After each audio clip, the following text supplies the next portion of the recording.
Top 10 Premier League one-season wonders. Did you know that Papiss Cissé scored 13 goals in his first 14 matches for Newcastle United? A few goals here and there and a little run of good performances are okay, but if you can't step it up and repeat it week after week and season after season, you have no chance of succeeding. It sounds awful, but the truth is that not everyone can succeed, and if everyone did, football would actually be a very boring sport.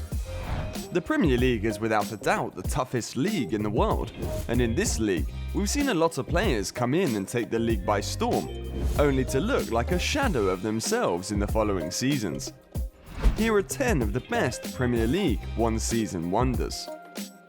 At number 10, we have Marcus Stewart, 2000-2001.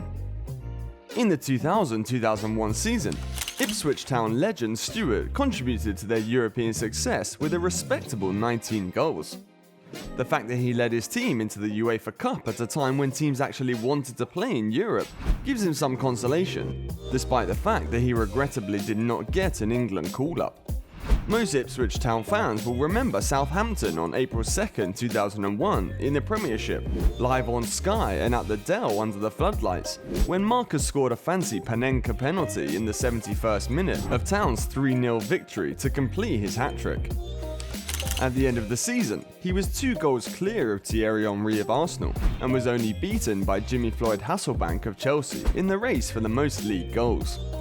It was followed by a respectable stint with Sunderland, but the enchantment of the Tractor Boys could never be matched. He appeared to be a completely different player when he finished his career with Exeter in 2011, and not in a good way. Next we have Andy Johnson, 2004-2005. During the 2004-2005 season, the Crystal Palace legend scored 21 goals in the Premier League.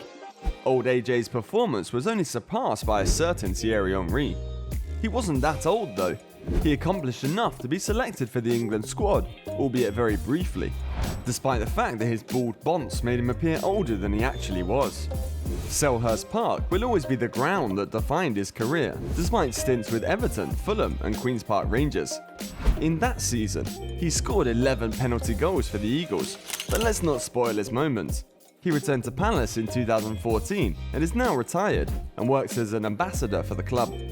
He did score 15 goals the next season, but he wasn't nearly as influential as he was in the 04-05 season. Johnson went on to score 11 goals for Everton in the 2006-2007 campaign, but his ability to score goals all but disappeared after that. Number 8. Benny McCarthy, 2006-2007. Benny was a very special player, at least during the 06-07 season. He looked like he had the world at his feet, literally. Now picture him. What mental picture comes to mind? A rather aggressive, chubby man, we assume. Well, this wasn't always the case though. 18 goals to be exact were gobbled up by the former South African international for Blackburn Rovers. In 2006-2007, he scored 2 more goals than a certain Cristiano Ronaldo. From that point on though, things became worse, and for the remainder of his career, he had trouble repeating the achievement. The collapse couldn't be stopped, not even by swan songs with West Ham United or the Orlando Pirates. Between 2017 and 2019, he was the manager of Cape Town City FC. However, he was fired after 18 games with just 2 victories. He also managed to lead Amazulu FC in the PSL to a 2nd place finish last year, but struggled greatly this season, and because of this, he left his role as manager in March. Next we have Roque Santa Cruz, 2007-2008. The inclusion of the Paraguayan on this list appears reasonable.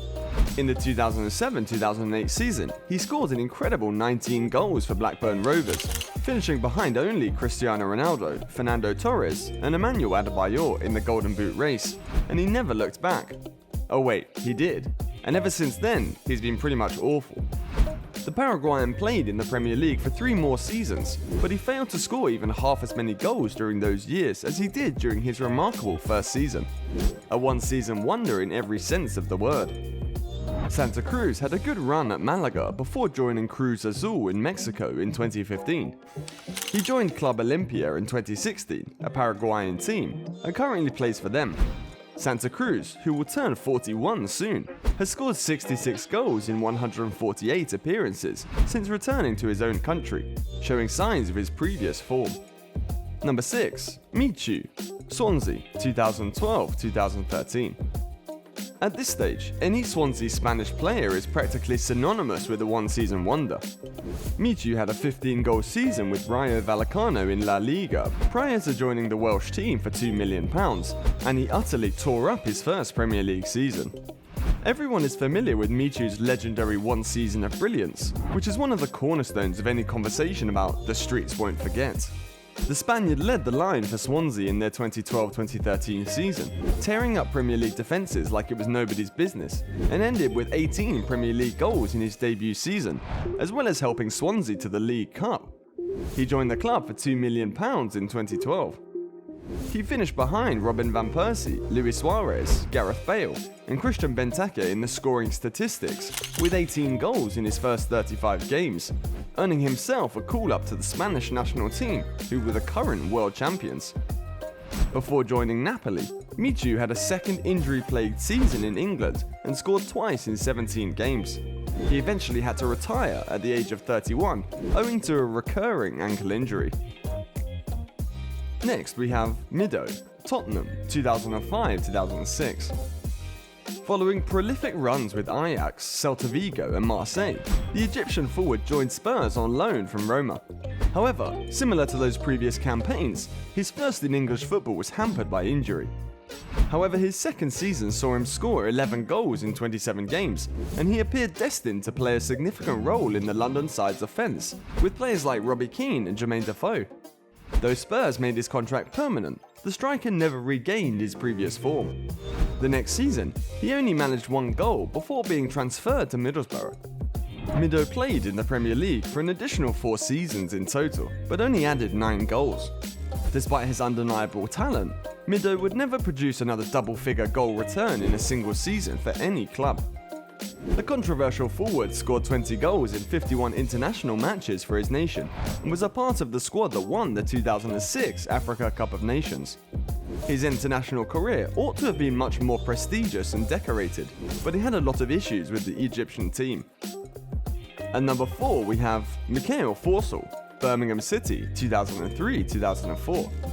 The Finnish attacker signed with Chelsea in 1998, however his breakthrough season came while on loan at Birmingham City in 2003-2004, and then quickly vanished completely once again.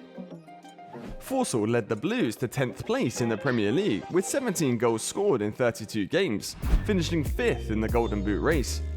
His return to Stamford Bridge was unsuccessful, and he soon found himself back in Birmingham, where he was unable to recreate the magic.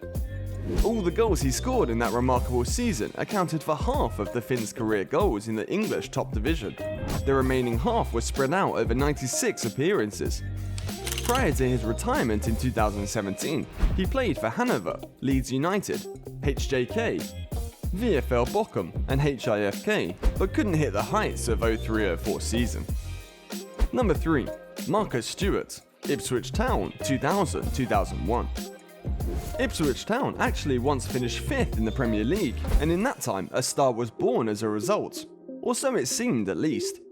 Marcus Stewart, who scored 19 goals and finished 2nd in the Golden Boot race behind Jimmy Floyd Hasselbank, came to represent his team's amazing feats in their promotion back to the top division.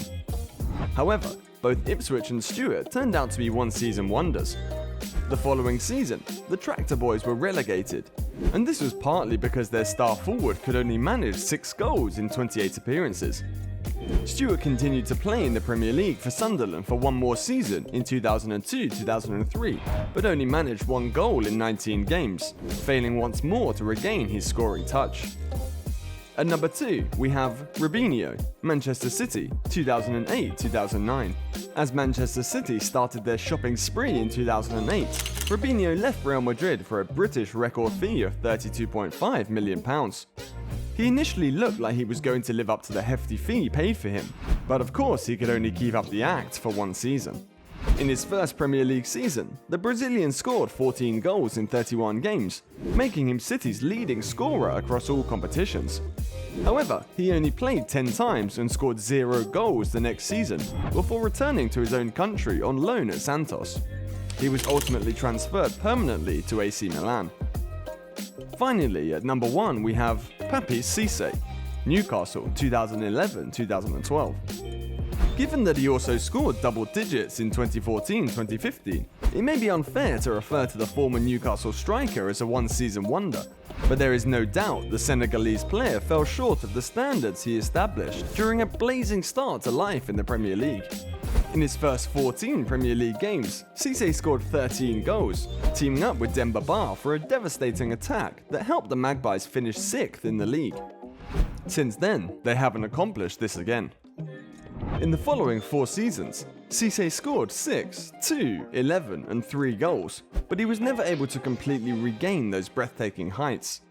He joined Shandong Luneng in 2016 and is currently playing for Çaykur Rizespor in Turkey. We've come to the end of our list. What do you think about the players on this list? And which other players do you think we missed? Let us know down in the comment section. Also, make sure to watch this video in the link, and if you like our content, don't forget to hit the subscribe button and turn on your notifications. On the screen now should be another good video worth watching, so click on that video and we will see you in the next one.